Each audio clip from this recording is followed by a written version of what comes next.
Hi guys, Susie here. Hope you guys are doing well today. So today's video is kind of along a real talk topic video, and today's video I'm talking to you guys about my anxiety disorder and how I have been kind of helping myself with my anxiety disorder. How did I know I had it?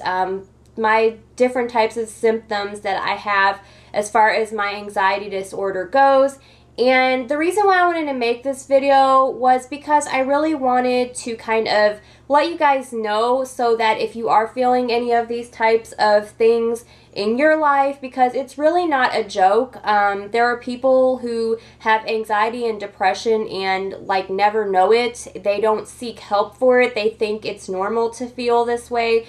And sometimes you just need to listen to somebody kind of telling you about their experiences as well. I know that's exactly how it is for me. And I think this video would be really helpful to maybe help some of you guys who are dealing with these types of issues yourself to kind of maybe learn a little bit more about it, or maybe I can share something with you that might help you as far as controlling your anxiety goes. But please don't feel like every single thing I say is fact, like everything I say is going to work for you, because I'm not a doctor, I'm not a psychiatrist or a psychologist or anybody that studies brains or the ways of people's thinking. This is literally just my video telling you guys my experience with it. I know quite a few people who are my friends, people that I work with, co-workers, people that also make YouTube videos who also have anxiety disorder, and a lot of them I have talked to, especially last year when I went through a really rough patch in my life. So hopefully something I say in this video can touch somebody out there and help somebody as far as maybe making them feel a little bit better, or at least letting you know that you're not alone. And before I even start this video, I just want to tell you guys how much I am loving this makeup look that I did today. I just absolutely love it. So if you guys are interested in seeing a tutorial of this makeup look, please leave a comment down below. But I just really like it. It's super subtle, so pretty, and I think it goes really well with my green shirt today because, I don't know, I feel like it's St. Patrick's Day all over again. So I've got my tea, so let's just jump right into this video and talk about anxiety. And this is kind of a video that I have been putting off. I've actually filmed this video once before, and it was like perfect. Like I was like, you know, everything was exactly how I wanted it. I didn't have to do a whole lot of editing to it. And I don't know what happened, but somehow my camera just totally screwed up. And when I went to upload it, I didn't upload it to my computer yet because I was doing another video at the time, so it was still on my camera. But when I went back to upload it, it's like it had gotten deleted off my camera, and I was like, what? I was so mad because it was such a good video. So this is my take 2 of this anxiety talk video, and I do have some tea in my cup. I'm still kind of trying to wake up. It's like 10:30 now. I'm trying to wake up, but anyway, let's just jump right in and talk about this beast. Alright, so I have what is called generalized anxiety disorder. I was diagnosed with it last year at the doctor's office. That actually, coincidentally, I was externing at the office at the time. Now, I think I've always had anxiety disorder. I thought that it was normal. The way that I behaved, the way that I thought, my thinking processes, I felt like they were normal. The reason why I thought they were normal is because my mother acts the exact same way, and she's never been diagnosed with anxiety disorder. There are many people walking around the world every single day who have anxiety that can be out of control and have never been diagnosed with it, just because there's this big stigma. A lot of people don't want to talk about it. A lot of people think, oh, this makes me sound like a crazy person. I can't tell people about this. There's a lot of people that just don't want to face the fact that they have anxiety disorder. So the first thing to accepting anxiety disorder is saying, I have anxiety disorder. And just, you know, being like, hey, that's it. I mean, you know, what can you do? Technically, in the medical sense, a doctor has to diagnose you with anxiety before you can really have any help with anxiety as far as medication goes, going to see a therapist or something like that. Usually you have to have a doctor's diagnosis of having anxiety disorder. And it's not very hard to find out if somebody has anxiety disorder, because there are certain things that people with anxiety do. There's certain symptoms that you have that are just like a big red flag that say, hey, I have anxiety disorder. So I'm going to kind of tell you guys about those first. So one of the biggest things is kind of a shortness of breath. You get a lot of heart racing, a lot of worrying for no apparent reason. And when I say like you're stressed out, you're worried about absolutely nothing, I know that sounds so weird and so stupid, but literally it's like you're nervous about absolutely nothing. It's like you're just sitting there racking your brain, overthinking your thoughts, thinking about every single word that you say, everything that comes out of your mouth, every action that you do, every single thing. You're like questioning if you're doing it correctly, what could happen, oh Lord, what if this happened, maybe they don't like me, you know, just these constant thoughts, mind racing, intrusive thoughts that come into your mind over and over and over and over again. And, you know, some degree of anxiety is totally normal. It's totally normal to be anxious about something. Anxiety is like our body's defense mechanism. So it's that fight or flight thing. It's, you know, when you're walking down the street and all of a sudden out of the bushes comes a snake. You know, you're like, oh! You know, you had some amount of anxiety in that moment because you were scared, because something surprised you, because it crossed your path, because it was potentially dangerous at that moment. But, you know, you keep walking a little further, you're okay, you start mellowing down, and then you're fine. And, you know, it could never happen again. Anxiety is kind of like that. It's like, for instance, the same thing. You're walking, along comes a snake out of a bush, scares the crap out of you, you're, you know, freaked out, but it never goes away. I mean, it may go away for 5 minutes and it'll be back again. It might show up in the middle of you taking a shower. It might show up while you're driving your car and all of a sudden, you know, a thought pops into your head.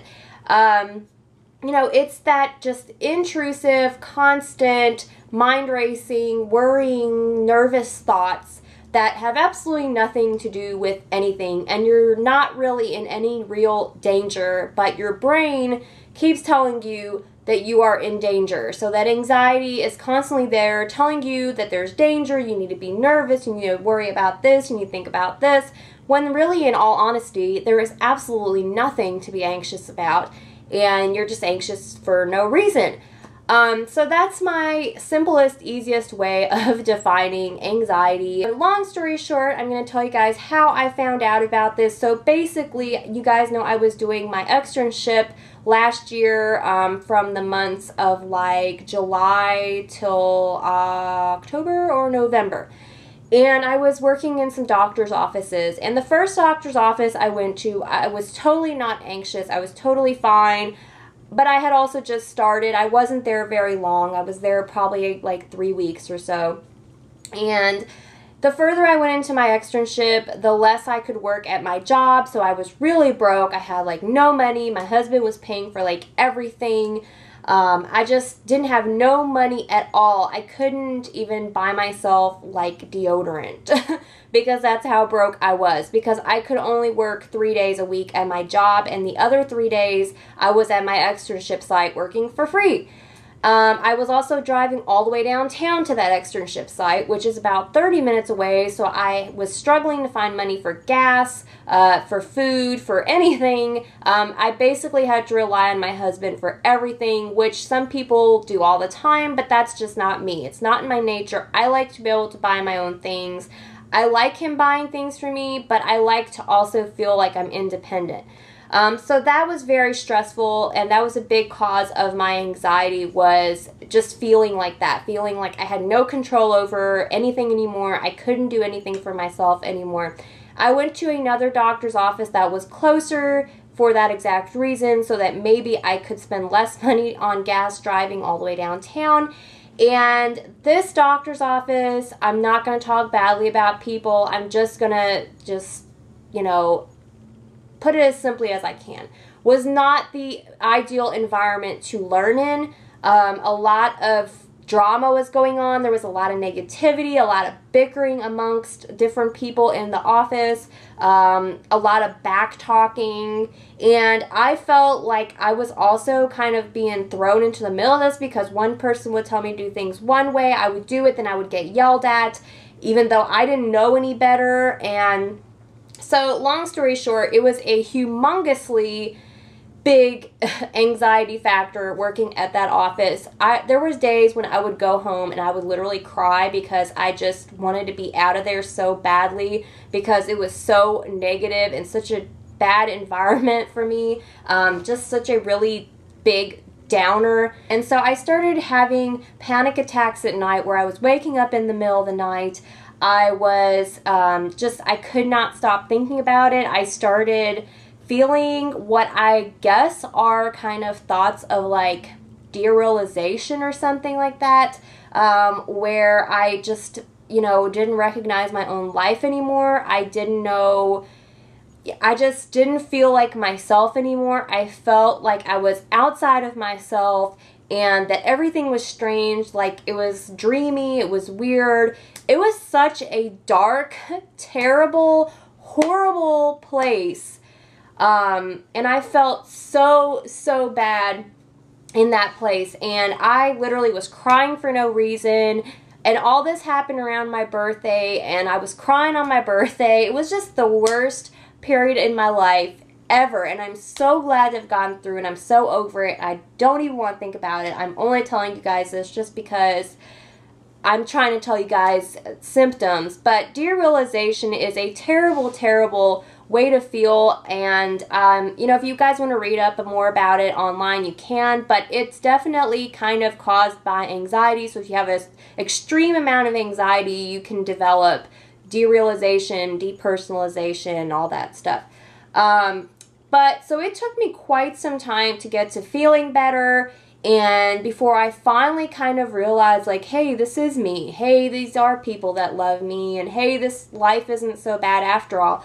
And I finished my externship, and I was out of that office, and I was just so glad to just kind of get back to everyday life. But it just has taken a really long time. I mean, I ended my externship in November. It is now May, and I'm just now kind of starting to feel like myself again. So that just tells you how strongly anxiety can take a hold of you and just keep you down. In this segment of the video, I want to tell you guys kind of my tips and tricks as far as anxiety goes and what I like to do to make me feel better. And a lot of these are just common sense, but I just thought I would share them with you guys. So number one is talking to somebody else that has anxiety.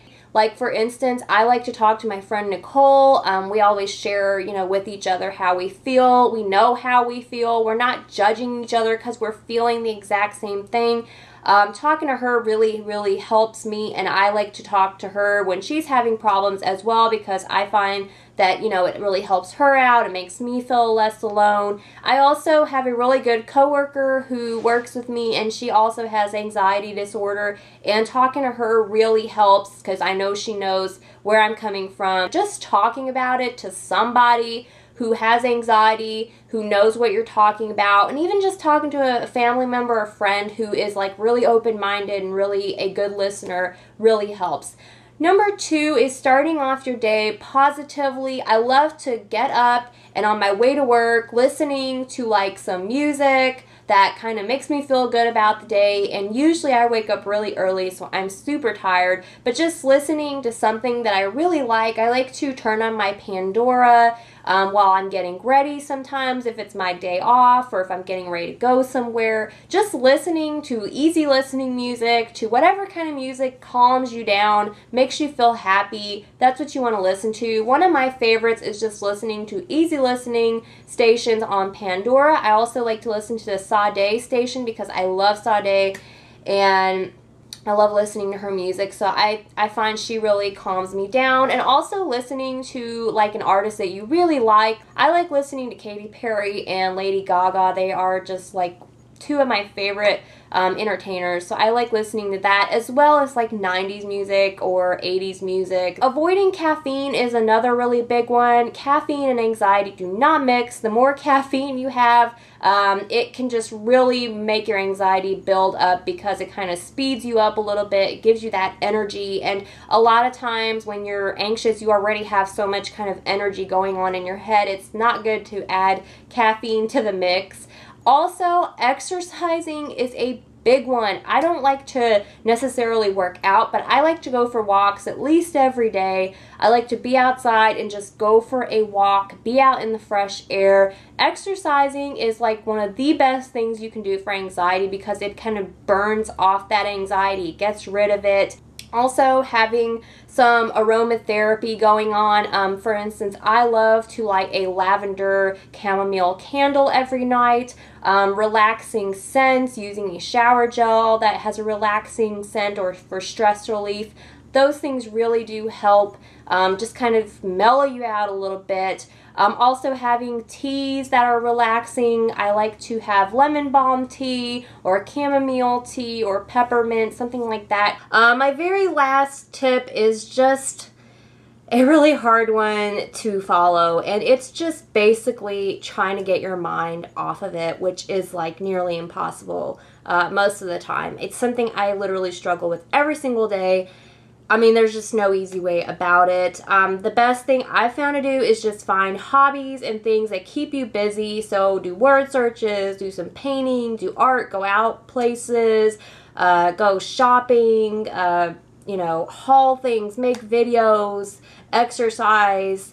You know, just find a hobby that you enjoy and keep yourself busy. Working, you know, just being with my husband and spending time with him, and painting and doing crafts and different things, and hauling and doing YouTube, all just kind of helps me get my mind off of my anxiety. Really helps, and it just really calms me down. Just makes me feel a lot better every day if I just keep busy and I don't have a lot of idle time to just like sit around, which I know some people are like, how can you just not have any time to relax? Because I just can't. But anyway, that's all the tips I got for you guys. You know, just try to think positive thoughts and just try to get your mind off of it. Best advice that I have. I hope I was able to help you in some way, shape, or form. Please leave in the comments down below if you have any tips that you want to share that may help somebody else as far as anxiety goes. And I would look forward to reading them as well. So thank you so much for tuning in today, guys. And be sure to comment down below and subscribe for more videos from my channel. And I will catch you guys in my next video. I hope you have a great day or night or whatever it is where you are. And I will see you guys later. Bye, guys.